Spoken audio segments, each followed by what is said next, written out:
दोस्तों, होली होली आ रही है और सब में सबसे पहला सवाल यही होता है, कब है होली। और इस बार तो और भी ज्यादा सवाल है कि कब है होली, क्योंकि थोड़ा बहुत कंफ्यूजन प्रत्येक वर्ष रहता है, इस वर्ष भी है। और चूंकि चंद्र ग्रहण भी कहा जा रहा है कि उस दिन चंद्र ग्रहण भी है, तो ये पूरी जानकारी मैं आपको इस कार्यक्रम के दौरान दूंगा कि कब सिल्लीगुड़ी में होली मनाई जा रही है, कब होली का दहन होगा, कब हमें पूजा करनी है, कब भद्रा है और चंद्र ग्रहण का क्या प्रभाव पड़ने वाला है, क्या वाकई चंद्र ग्रहण है या नहीं है, और है तो क्या भारतवर्ष पे इसका कितना प्रभाव पड़ने वाला है। इन सब बातों को लेकर ही हम बात करेंगे सिल्लीगुड़ी के प्रख्यात पंडित जी, जो कि सिल्लीगुड़ी के सत्यनारायण मंदिर यानी कि महावीर स्थान ठाकुरबाड़ी जी है, उनके पंडित है प्रवीण जी। और प्रवीण जी के बारे में बता दूं, क्योंकि जब तक प्रवीण जी नहीं बोल दें तो इस दिन होली का दहन होगा, तब तक लोग सिलीगुड़ी के लोग तो विश्वास नहीं करते हैं। तो इसलिए अब मैं इनके पास आ गया, क्योंकि जो सबसे पुराने सिलीगुड़ी में होली का दहन होता है गांधी मैदान में, सबसे पुराना सिलीगुड़ी का कई दशकों से होता है, वहां पर प्रवीण जी जो है या फिर इनके परिवार के द्वारा ही होली का पूजन, होली का दहन का पूजन इनके द्वारा करवाया जाता है। तो इसीलिए ये जानकारी जो है, पुख्ता जानकारी विशेषकर सिलीगुड़ी वासी लोग जो है उनके लिए देने के लिए हम यहाँ पर पहुंचे हैं प्रवीण जी के पास में। और अब हम आपको बताएंगे कि कब है होली, कब रंग खेला होगा, ये सब सवाल हम करते हैं प्रवीण जी से। प्रवीण जी, बहुत बहुत स्वागत है। प्रत्येक वर्ष आपके पास में आते हैं और आप जिस तरह से बोलते हैं उसी तरह पूरा शहर जो है इसको लागू करता है। तो सबसे पहला जवाब यही है कि होली कब है, यानी कि होली का दहन पहले दिन होगा, उसके बाद रंग खेला होगा, तो होली का दहन कब। नमस्कार। खबर समय के सभी दर्शकों को पंडित प्रवीण शर्मा का नमस्कार। होली दो चीज है, एक तो जो होली जलाते हैं जिसको संबत कहते हैं, होली का दहन कहते हैं, वो है 24 मार्च रविवार को। और दूसरा होता है रंग खेला, जिस दिन हम रंग का खेला करते हैं, जिसे अछारंडी कहते हैं, फाग कहते हैं, होली खेलते हैं, वो है आपको सोमवार 25 मार्च को। जो जलने वाली होली है, जो होली का है, वो 24 मार्च रविवार की है। तो प्रवीण जी, होली का दहन जो होगा 24 मार्च को रात में कितने बजे। होली का दहन रात 11:15 बजे, 10:30 बजे से लेके 12:15 बजे का मुहूर्त है। इस बीच आप कभी भी 10:30, 11:45, 11:15, 12:15 के बीच में कर सकते हैं। तो यानी दर्शकों आपसे बता दें, सिलीगुड़ी में कई जगह पर होली का दहन होता है, क्योंकि सिलीगुड़ी शहर अब बहुत बड़ा शहर हो गया है और मैं समझता हूँ लगभग दर्जनों जगह पर, 10 से ज्यादा जगह पर यहाँ पर होली का दहन उस दिन होता है। लेकिन विशेषकर जो गांधी मैदान है, पंजाबी पाड़ा में होली का दहन होता है, उत्तरबंग मारवाड़ी भवन जो है उनमें होली का दहन किया जाता है, इसके साथ प्रधान नगर में होली का दहन होता है और सिलीगुड़ी हिंदी हाई स्कूल में भी होली का दहन होता है। तो प्रवीण जी, आप तो गांधी मैदान में जाते हैं, तो गांधी मैदान का जो होली का दहन है वो लगभग कितने बजे होगा। रात 11:15 बजे का। 11:15 बजे। तो देखिए, जो खालपड़ा, विशेषकर खालपड़ा यानी कि 7, 8, 9, 4, 5 और 25, 26 नंबर वार्ड के लोग हैं, वो अधिकतर यहाँ पर आते हैं गांधी मैदान में।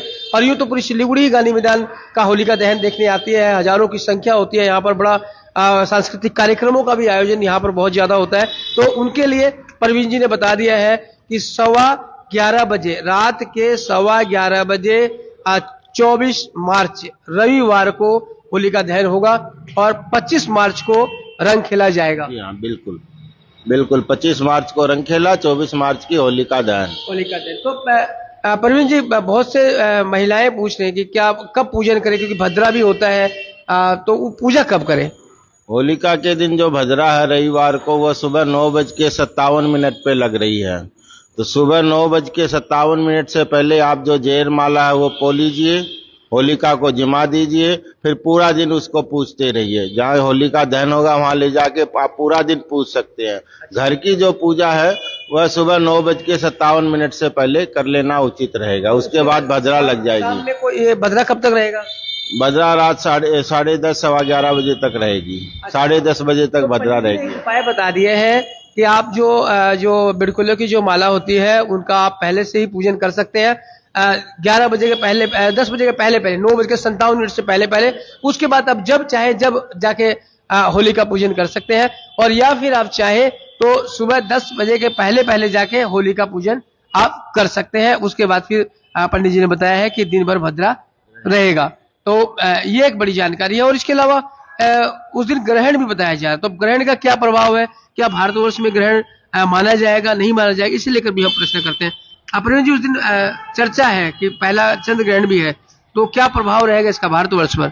ये जो ग्रहण है पूर्णिमा को जो होता है वो चंद्र ग्रहण होता है और अमावस्या को सूर्य ग्रहण होता है। इस बार जो ये चंद्र ग्रहण पड़ रहा है ये यूरोप में, अफ्रीका में, साउथ अमेरिका में दिखाई दे रहा है। भारत में और एशिया में ये न दिखाई देगा न इसका कोई प्रभाव है।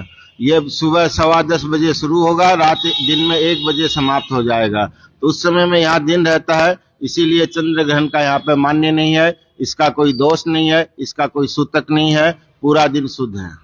तो देखिए, बहुत बड़ी बात प्रवीण जी ने बता दी। ग्रहण को लेकर, चंद्र ग्रहण को लेकर जो आप लोग के मन में शंका थी, उनका निराकरण प्रवीण जी ने कर दिया है और उन्होंने कहा है कि यहाँ पर सूतक नहीं लगने वाला है, क्योंकि चंद्र ग्रहण यहाँ दिखाई नहीं देगा और उस पर भी ये दिन में हो रहा है, इसलिए इसका कोई भी प्रभाव होलिका दहन या होलिका पूजा या फिर भारतवर्ष के जनसाधारण पर फिलहाल कोई भी प्रभाव नहीं होगा। तो ये महत्वपूर्ण जानकारी है। आपसे फिर बता दे रहा हूं कि पंडित जी ने जो बताया, प्रवीण जी ने, कि 24 तारीख की रात 10:30 से 12:15 के बीच में होलिका दहन कहीं भी हो सकता है, सिलीगुड़ी नॉर्थ बंगाल में कहीं भी।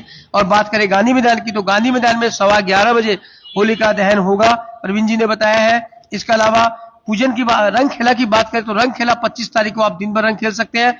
और बात करते हैं आपसे पूजन की, तो पंडित जी ने यह भी बताया है कि सुबह 10 बजे तक जो पूजन का समय है, आराम से पूजा की जा सकती है, या फिर आप घर में भी जो पूजा 10 बजे, पूरा आप 10 बजे से पहले कर लीजिए और उसके बाद आप जाके जब भी होलिका का जो है वहां पर उनको जाके आप कर सकते हैं, वो मान्य होगा। लेकिन 10 बजे के बाद यानी 9:57 के बाद से भद्रा लग जाएंगे। और बात अगर चंद्र ग्रहण की करते हैं तो उन्होंने कहा कि चंद्र ग्रहण का फिलहाल भारतवर्ष में कोई भी प्रभाव नहीं पड़ेगा। तो ये थी एक महत्वपूर्ण जानकारी जो आप लोग के लिए बहुत जरूरी थी। लोग बार बार खबर समय के कार्यालय में फोन कर रहे थे और जानना चाह रहे थे। तो बने रहे खबर समय पर और देखते रहे खबर समय, हर समय खबर समय।